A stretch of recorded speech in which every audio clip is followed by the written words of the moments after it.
Hindi pa rin nawawala ang baha sa ilang bahagi ng Metro Manila kahit medyo umaliwalas ng panahon. At bukod sa baha, problema rin sa ilang bahagi ng Pangasinan ang kawalan ng kuryente. Saksi, si Maki Pulido.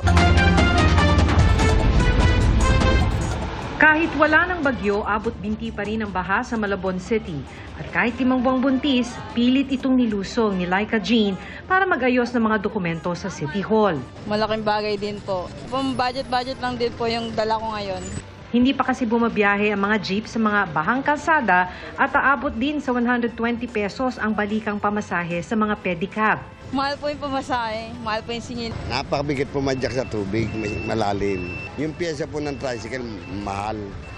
Madali pong masira, malakas ang gastos. Binaha ang Malabon dahil sira pa rin ang navigational gate na haharang dapat sa mataas na tubig mula sa Manila Bay. Ang nakikita po namin, siguro yung volume po ng tubig ay hindi po sapat na i-pump ng kanilang mga pumping station kaya medyo babagal po yung pag-subside po ng tubig dito po sa harap ng City Hall. Sa Nabotas, ang Barangay Tanza 1 at 2 na malapit sa Malabon, may mga bahagi ring hanggang tuhod ang baha. Marami ring kalsada sa Valenzuela City ang baha pero nadaraanan na ng lahat ng klase ng sasakyan ayon sa Facebook post ng Valenzuela LGU. Abot hita naman ang baha sa Manila East Road, National Highway sa Paete, Laguna, kaya hindi ito pwedeng daanan ng mga maliliit na sasakyan.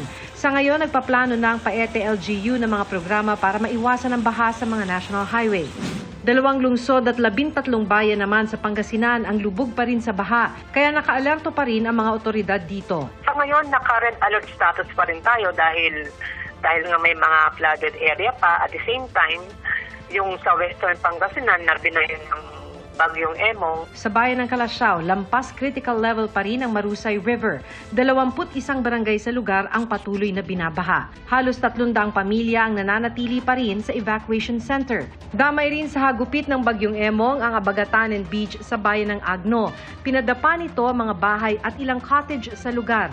Nagtumbahan at humambalang sa kalsada mga poste, gayon din ang ilang puno. Bukod dito, kalbaryo rin ng mga residente ang kawalan ng kuryente at mahinang signal sa lugar. Ayon sa Agno LGU, nasa 6,000 pamilya ang apektado ng bagyo.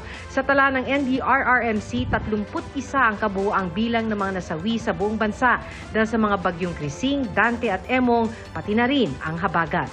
Para sa GMA Integrated News, ako si Maki Pulido, ang inyong saksi.